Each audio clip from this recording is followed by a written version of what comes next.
Hello बच्चों, क्या हाल चाल। उम्मीद करता हूँ सब खैरियत से होंगे और हम खूब मन लगा के पढ़ाई कर रहे होंगे। उम्मीद करता हूँ कि आप बहुत ही अच्छे बच्चे हैं and you will study very well and इंशाल्लाह आपके बहुत अच्छे नंबर आने वाले हैं।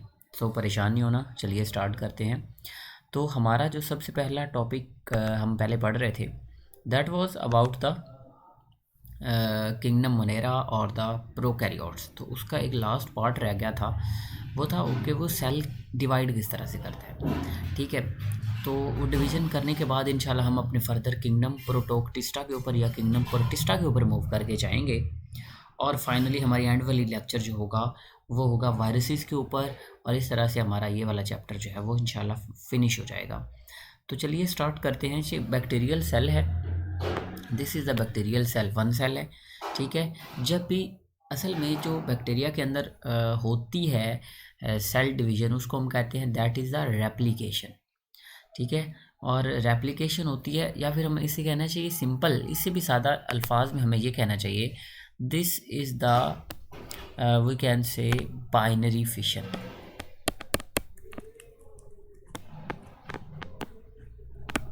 This is the binary fission. तो बैक्टीरियल सेल के अंदर बाइनरी फिशन होती है। अच्छा, अब सबसे पहला स्टेप क्या होता है कि पहले क्रोमोसोम ने अपने आप को डबल करना होता है। This is called as the chromosome replication.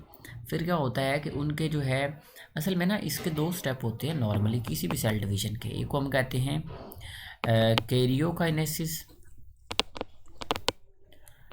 Karyokinesis का मतलब होता है डिवीजन ऑफ न्यूक्लियस, और एक को हम कहते हैं साइटोकाइनेसिस। साइटोकाइनेसिस का मतलब होता है साइटोप्लाज्म की डिवीजन। तो यहाँ पे आप देखें, ये इस तरह साइटोप्लाज्म भी डिवाइड कर रहा है, सेल मेम्ब्रेन भी डिवाइड कर रही है और न्यूक्लियस भी डिवाइड कर चुका है। सो इस तरह से सेल डिवाइड कर जाता है, और ये दो सेल चूँकि नए बना लिए हैं तो इसके लिए हम कहते हैं बाइनरी फिशन। ठीक है, फिशन का मतलब टूटना, बाइनरी टू के अंदर। इस तरह से जो नए सेल्स हैं उन्होंने भी ये काम कंटिन्यू किया हुआ है, तो बाइनरी फिशन के ज़रिए। ये बहुत इंपॉर्टेंट एमसीक्यू है जो कि आपके पेपर 1 में पूछा जा सकता है आपसे, या फिर पेपर 2 के अंदर भी आपको 0.5 नंबर का, ये 1 नंबर का सवाल आ सकता है कि बाय विच मेथड बैक्टीरिया जो होता है वो अपनी रिप्रोडक्शन करता है। ठीक है, तो वो स्पेशली जो एसेक्सुअल रिप्रोडक्शन है that done by binary fission. तो नेक्स्ट जो है वो हम मूव करते हैं प्रोटोक्टिस्टा के ऊपर, जो हमारा नेक्स्ट है। इनको हम किंगडम प्रोटिस्टा भी कहते हैं। ठीक है जी, this is also called as kingdom protist या किंगडम प्रोटिस्टा। अच्छा, इनके बारे में इंपॉर्टेंट ये बात है कि ये सिंगल सेल्ड ऑर्गेनिजम्स होते हैं, यानी कि इनको यूनिसेलुलर कहना चाहिए। लेकिन मैंने पहले भी बताया था किंगडम प्रोकैरियोट्स के अंदर, किंगडम मोनेरा के अंदर ये बात बताई थी कि उनके अंदर जो क्रोमोसोम है वो इनक्लोज नहीं है न्यूक्लियर मेम्ब्रेन से, लेकिन इनके अंदर इनक्लोज है, और इनके अंदर न्यूक्लियस भी है, जाहिर है उनके अंदर नहीं था। ठीक हो गया। अब प्रोटिस्टा के अंदर ना बड़ी मज़े की चीज़ें हैं असल में ना। This kingdom is found by exclusion, मतलब ये बनी है किस तरह से, एक्सक्लूजन से। इसका क्या मतलब है, इसका ये मतलब है कि जो प्लांट्स की खूबी भी रखता था, एनिमल की खूबी भी रखता था, उनको अब ना तो प्लांट मान सकते थे ना एनिमल मान सकते थे, ना किंगडम प्लांटी में रखा जा सकता था ना किंगडम एनिमलिया में रखा जा सकता था। लिहाजा उनको निकाल दिया और एक और किंगडम में डाल दिया, जिसको हम कहते हैं किंगडम प्रोटिस्ट। सो ये होता है एक्सक्लूजन का मतलब। इसी तरह से कुछ इसके अंदर ऐसी चीज़ें थी जो फंजाई से भी सिमिलैरिटी रखती थी। ठीक है, इसी तरह से प्लांट से भी सिमिलैरिटी रखती थी, एनिमल से भी सिमिलैरिटी रखती थी। अब हम सोच में पड़ गए, साइंटिस्ट सोच में पड़ गए कि भाई अब क्या किया जाए। ना तो इसको फंजाई में रखा जा सकता है, ना इसको प्लांटी में रखा जा सकता है, ना इसको एनिमलिया में रखा जा सकता है। तो फिर हमने क्या किया, तो फिर उनके लिए एक सब के लिए किंगडम फॉर्म्ड बाय एक्सक्लूजन कर दिया। प्रोटोक्टिस्टा या प्रोटिस्टा जो है किंगडम हमने बना लिया। सम ऑफ द प्रोटोक्टिस्टा, अब इसके अंदर वो सारे हैं। ठीक है, यूग्लिना। अब देखिए यूग्लिना जो होता है ना, again it has both features of animals and plants, कि इसके अंदर क्लोरोप्लास्ट मौजूद होता है और अपनी फूड ये बना सकता है। ठीक हो गया।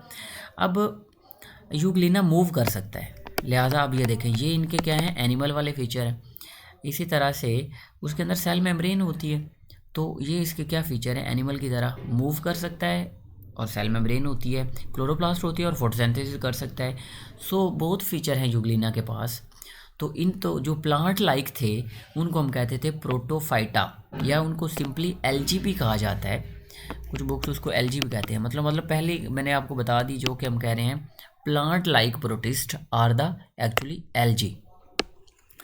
ठीक है, इसी तरह से ऑर्गेनिजम्स होते थे कुछ जिस तरह से वो एनिमल लाइक ज़्यादा थे, मतलब दोनों फीचर रखते थे ऑफ कोर्स, लेकिन अमीबा है for example, amoeba and the paramecium, ठीक है, take in and digest solid food and resemble animals in their feeding. So feeding के लिहाज से वो एनिमल से रिलेट करता है, लिहाजा उनको हम प्रोटोजोन्स कहते थे। ठीक है, और अमीबा जो होता है ना वो एक प्रोटोजोन है, ये बात आपने याद रखनी है। और ये एक साइटोप्लाज्मिक प्रोजेक्शंस बनाता है और अपनी मूवमेंट उसके ज़रिए करता है। उनको हम कहते हैं सोडोपोड्स या सोडोपोडिया। सूडो का मतलब होता है फॉल्स एक्चुअली, और पोड्स मतलब उसके जो प्रोजेक्शंस होती हैं तो हम कहते हैं फॉल्स प्रोजेक्शन होती हैं।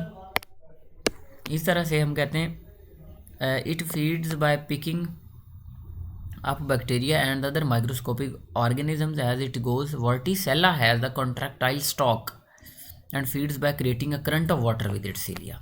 यहाँ पे आप देख सकते हैं this is the वर्टिसेला,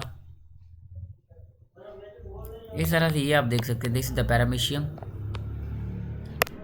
this is the paramecium, और इसके सीलिया भी होते हैं यहाँ पे इस तरह वाटर कॉन्ट्रैक्टाइल इस तरह से इसके अंदर मौजूद होते हैं पानी, और इसके अंदर और भी बहुत सारी चीज़ें हैं। खैर यहाँ पे हमारे पास है फ्लैजिलम और यहाँ पे है क्लोरोप्लास्ट, तो this must be the Euglena. ठीक हो गया, दिस इज़ द यूग्लिना हमारे पास मौजूद है। अच्छा, उसके बाद अगर हम बात करें तो वो है हमारे पास यहाँ पे क्लेमाइडोमोनास, इसको हम कहते हैं, दिस इज़ द क्लेमाइडोमोनास। अच्छा जी, इसके अंदर भी क्लोरोप्लास्ट होता है, इस तरह अमीबा है, न्यूक्लियस इसके अंदर मौजूद होता है, और ये अमीबिक डायसेंट्री की वजह बनता है जिसको हम कहते हैं सिंपल अल्फाज में डायरिया की वर्स्ट कंडीशन। ठीक है जी। अच्छा, उसके बाद है the euglena and the chlamydomonas have chloroplast in their cells and feed like plants by photosynthesis. So this was all about the kingdom Protoctista. In the next lecture and in the last lecture of this chapter we will discuss about the features of the viruses. तब तक के लिए अल्लाह हाफिज़।